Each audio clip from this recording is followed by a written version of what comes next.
வணக்கம் மாணவ செல்வங்களே!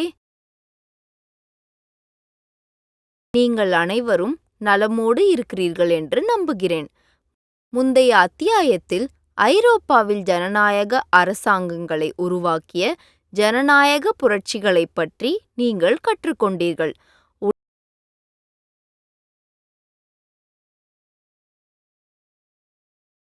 உலகெங்கிலும் உள்ள மக்கள் இன்னும் தனது குடிமக்களின் தேவைகள் மற்றும் விருப்பங்களை பூர்த்தி செய்யும் அரசாங்கத்தை உருவாக்கும் கனவை நோக்கி உழைத்து வருகின்றனர்.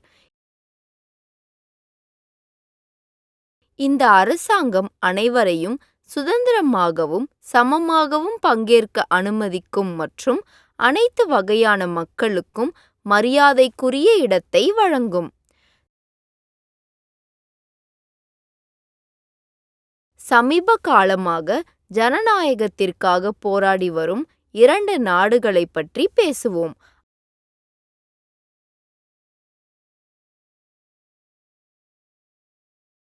அவை லிபியா மற்றும் மியான்மர் ஆகும்.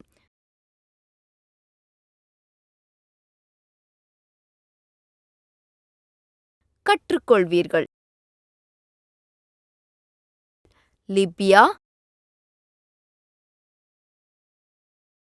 லிபியாவில் மாற்றங்கள்,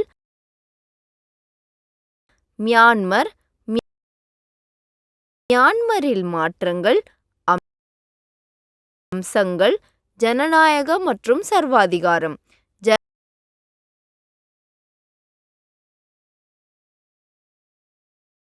ஜனநாயகத்தின் மார்ச்.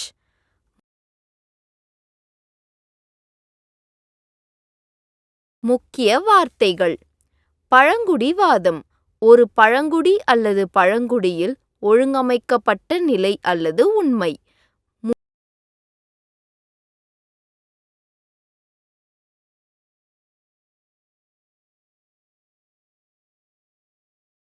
முடியாட்சி, பரம்பரை மூலம் தனது நிலையை அடையும் ஒரு தனிப்பட்ட ஆட்சியாளரான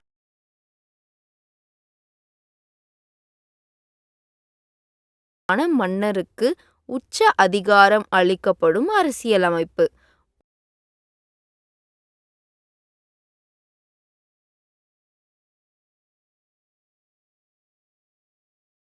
ஊழல், சட்டவிரோதமான, மோசமான அல்லது நேர்மையற்ற நடத்தை, குறிப்பாக மக்களால் அதிகார பதவிகளில்.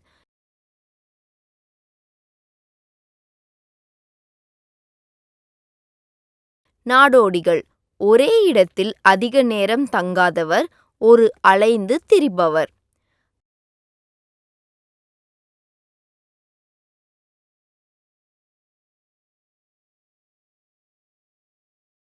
சபையர்கள், ஒரு வெளிப்படையான விலைமதிப்பற்ற கல், பொதுவாக நீலம், இது பல்வேறு அலுமினிய ஆக்சைடு.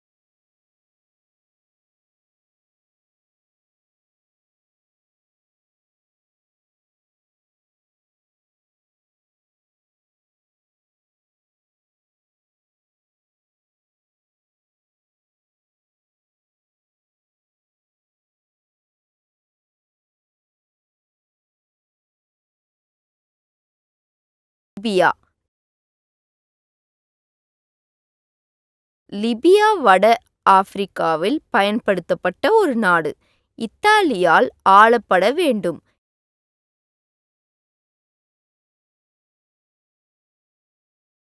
இது 1951 சுதந்திரமானது. இன்னும் ஒரு ஏழை நாடு.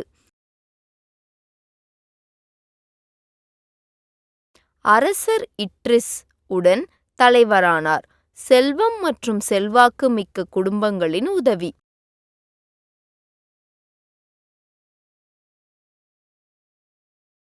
பெரும்பாலான மக்கள் பல்வேறு பழங்குடியினத்தை சேர்ந்த விவசாயிகள் மற்றும் விலங்குகளை வளர்ப்பவர்கள்.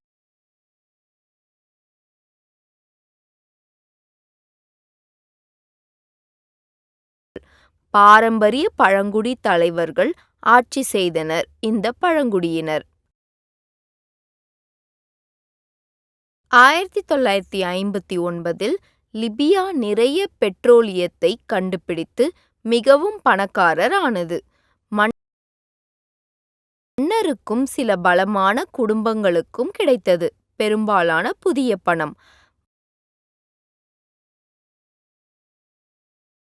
வட ஆப்பிரிக்க இளைஞர்கள் குடிமக்களுக்கு சிறந்த வாழ்க்கையுடன் காலனித்துவ ஆட்சியிலிருந்து விடுபட்ட புதிய நாட்டை நோக்கமாக கொண்டுள்ளனர்.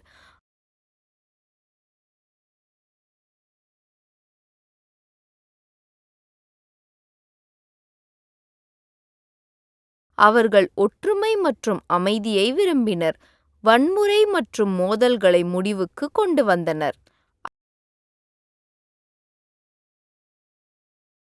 அவர்கள் எண்ணெயிலிருந்து பணத்தை நியாயமாக பகிர்ந்து கொள்ள விரும்பினர். லிபியாவில் உள்ள பலர் இந்த யோசனைகளை விரும்பினர். கூட 1969 கடாபி மற்றும் 70 அதிகாரிகள் லிபியாவை கைப்பற்றி மன்னர் ஆட்சியை முடிவுக்கு கொண்டு வந்தனர்.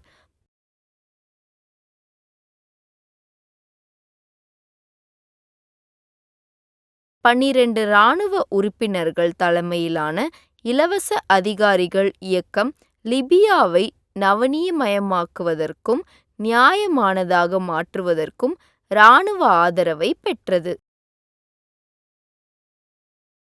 பழங்குடியின தலைவர்கள் லிபியாவை ஆட்சி செய்தனர்.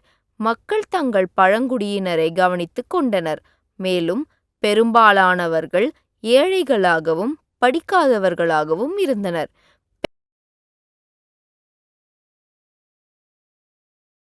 பெண்கள் முக்காடு அணிந்தனர். லிபியா எண்ணெய் லாபம், நிலம், கல்வி, சுகாதாரம் மற்றும் வீட்டு வசதிகளை மேம்படுத்தி பகிர்ந்து கொண்டது.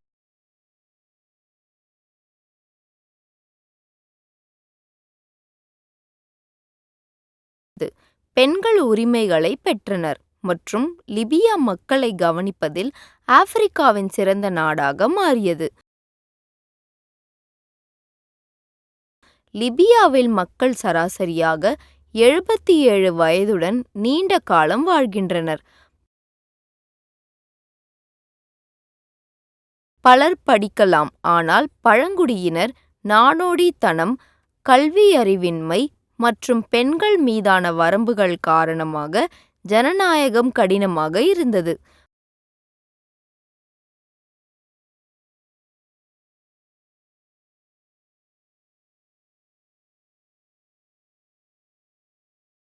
புதிய தலைவர்கள் அதிகமான மக்களை சேர்க்க சபைகளை உருவாக்கினர். பழைய அரசாங்கம் ஜனநாயகத்தை விரும்பவில்லை, மக்களால் பேச முடியவில்லை. நகரங்கள் வளர வளர பழங்குடி வழிகள் மறைந்தன. அரசாங்கத்தின் கட்டுப்பாட்டில் உள்ள வேலைகள் அரபு வசந்தம் மாற்றத்தை கொண்டு வந்தது.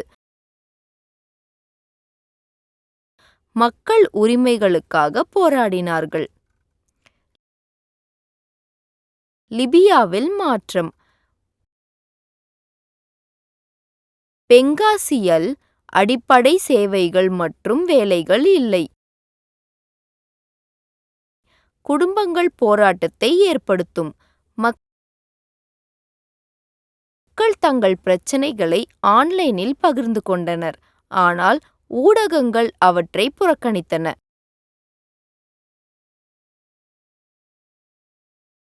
பெய்டாவில், அதாவது லிபியாவில் உள்ள நகரம், எதிர்ப்புகள் தொடங்கியது.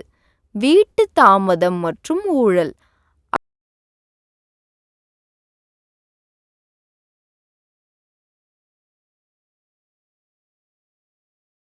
அவை மற்ற நகரங்களுக்கு பரவி திரும்பியது வன்முறை.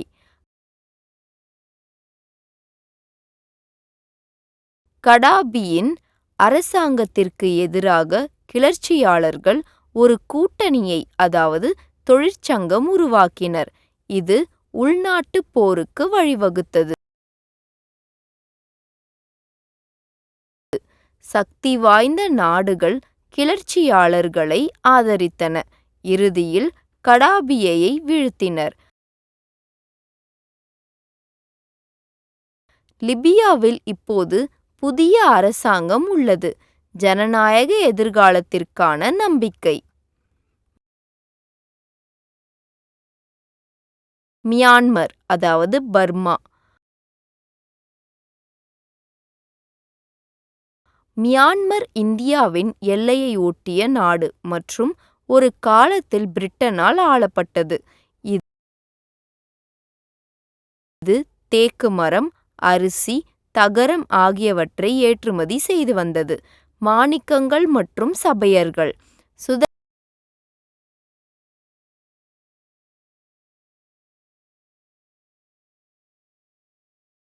சுதந்திரம் பெற்ற பிறகு அது இருந்தது தேர்தல்கள், ஆனால் ஒன்றுபட்ட அரசியல் கட்சி இல்லை. மியான்மரில் பல சிறிய மாநிலங்கள் உள்ளன, இந்தியாவை போன்ற இன மொழி சார்ந்த பகுதிகள்.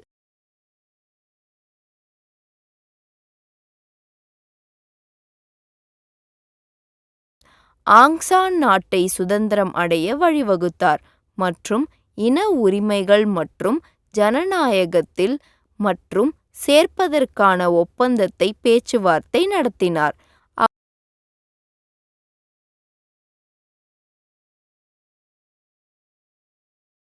அவரது படுகொலைக்குப் பிறகு இராணுவம் பொறுப்பேற்றது. இனக்குழுக்கள் தங்கள் உரிமைகளை கோருவதற்கு வழிவகுத்தது.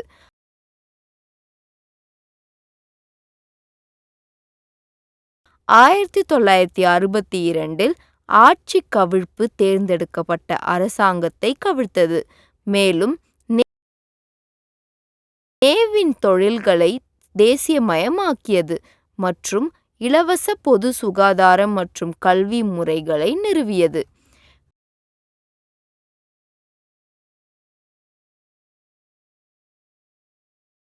மியான்மரில் மாற்றம்.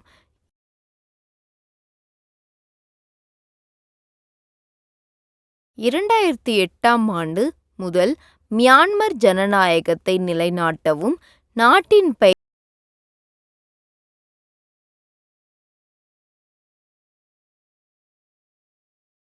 பெயர் ஜனநாயக குடியரசு என மாற்றவும் பொது வாக்கெடுப்பு, அதாவது பொது வாக்கு போன்ற மாற்றங்களை செய்துள்ளது.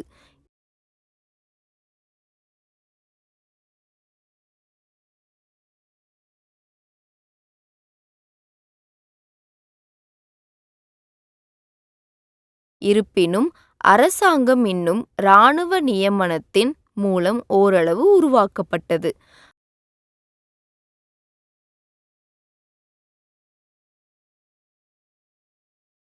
ஐக்கிய நாடுகள் சபை 2010 தேர்தலை பார்த்தது, ஆனால் சூ கியால் போட்டியிட முடியவில்லை மற்றும் அவரது கட்சியில் சேரவில்லை.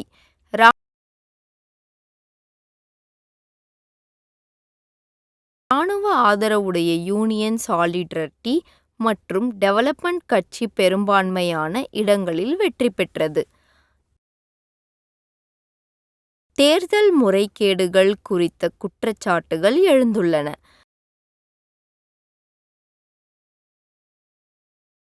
இராணுவ ஆட்சிக்குழுவிற்கு பதிலாக ஜனாதிபதி தெய்மன் செயின் நியமிக்கப்பட்டுள்ளார்.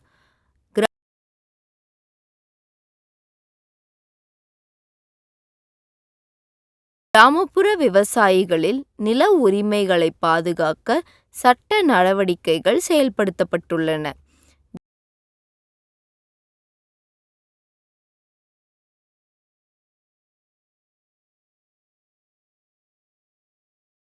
ஜெனரல்கள் தங்களை பொதுநலமாக காட்டிக்கொண்டனர், ஆனால் பணக்காரர்களாக ஆனார்கள். மாணவர்கள் எதிர்ப்பு தெரிவித்தனர், ஆனால் நிறுத்தப்பட்டனர். ஆங் சான் சூகி ஜனநாயகத்திற்காக போராடினார், ஆனால் அவள் கைது செய்யப்பட்டாள். மற்ற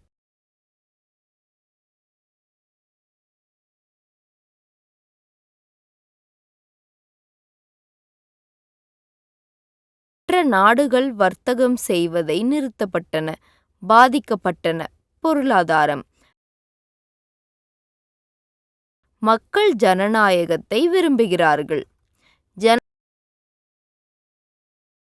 ஜனநாயகம் மற்றும் சர்வாதிகாரத்தின் சில அம்சங்கள்.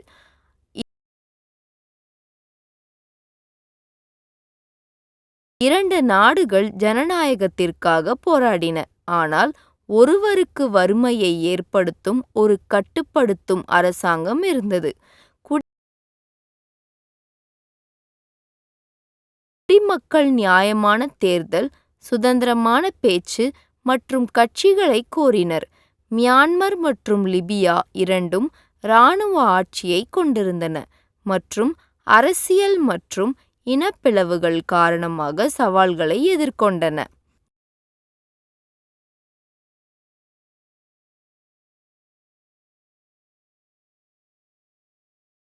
ஜனநாயகத்திற்கான நடைப்பயணம்.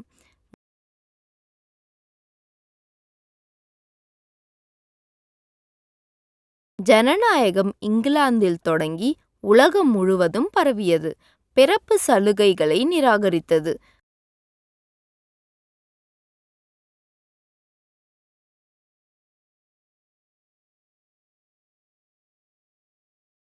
தொழில்மயமாக்கல் மற்றும் காலனித்துவம் உதவியது.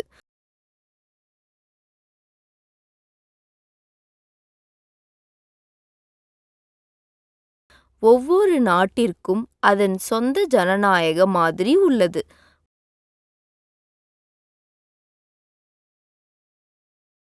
மக்கள் ஜனநாயகத்திற்காக போராடுகிறார்கள்.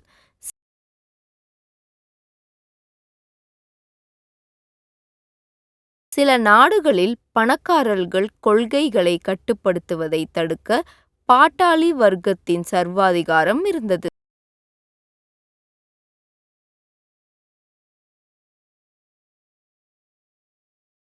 சில 1991 ஜனநாயக நாடுகளாக மாறியது, ஆனால் இன்னும் சில சண்டை மற்றும் இராணுவ ஆட்சியுடன் போராடுகின்றன.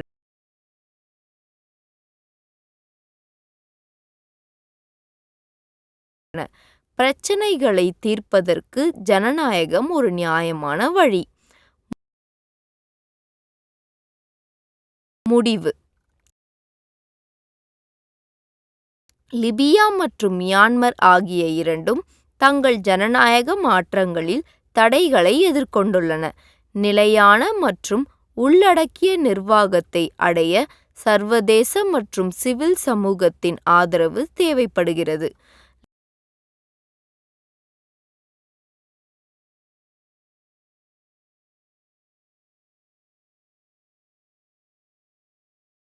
லிபியாவின் அரசியல் போராளிகளால் பலவீனமாக உள்ளது. அதே நேரத்தில் மியான்மரின் ஜனநாயகம் சதித்திட்டத்தால் நிறுவப்பட்டது.